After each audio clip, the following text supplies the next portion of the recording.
کسی بے قصور انسان کو ذلیل کرتے ہوئے آپ اس کی اوقات یاد نہیں دلا رہے ہوتے بلکہ اپنی اوقات دکھا رہے ہوتے ہیں۔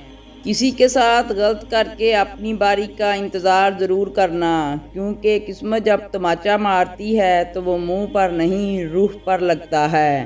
اگر لوگ آپ کو قبول نہیں کرتے تو کبھی مایوس مت ہونا، کیونکہ لوگ اکثر وہ چیزیں چھوڑ دیتے ہیں جن کی قیمت وہ دے نہیں سکتے۔ دنیا میں سب سے زیادہ طاقتور انسان وہ ہوتا ہے جو دھوکہ کھا کر بھی لوگوں کی مدد کرنا نہیں چھوڑتا۔ اپنے اندر ایسے شخص کو تلاش کیجئے جسے اپنے لیے نہیں دوسروں کے لیے جینا آتا ہو۔ فاصلوں سے کوئی فرق نہیں پڑتا، جب یادیں خوشگوار ہوں تو اچھے لوگ دل کی دھڑکن کی طرح ہوتے ہیں جو ہمیشہ ساتھ رہتے ہیں۔ کبھی کبھی ٹھوکریں اچھی ہوتی ہیں، ایک تو راستے کی رکاوٹوں کا پتہ لگ جاتا ہے اور سب سے بڑھ کر سنبھالنے والے ہاتھوں کا پتہ چل جاتا ہے۔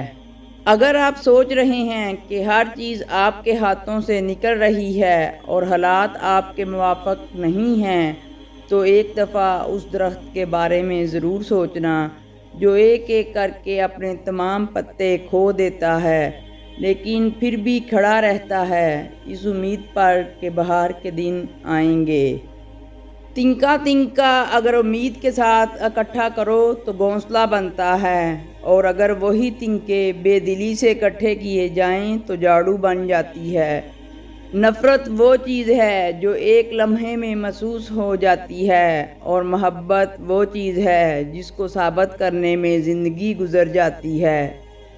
چہرے بدصورت نہیں ہوتی، دیکھنے والے کی آنکھ خوبصورت یا بدصورت ہوتی ہے جو سامنے والے منظر کو اپنے ظرف کے مطابق رنگ دیتی ہے۔ پیٹ میں گیا زہر ہر ایک کی جان لے سکتا ہے، مگر کان میں گیا زہر کئی رشتوں کی جان لے لیتا ہے۔ اس لیے کان کے کچے مت بنو اور بغیر دلیل کے کسی کی بات مت مانو، ورنہ بہت پچھتاؤ گے۔ جس کے بارے میں کچھ سنو اس سے پہلے تصدیق کرو، بدگمانی بہت بڑا گناہ ہے۔ آنسو کا وزن تو نہیں ہوتا، پھر بھی ان کے گر جانے سے دل ہلکا ہو جاتا ہے۔ کچھ طوفانوں کو اپنے اندر قید کر لینے میں ہی بھلائی ہوتی ہے، کیونکہ وہ باہر آتے ہیں تو بہت کچھ تباہ ہو جاتا ہے۔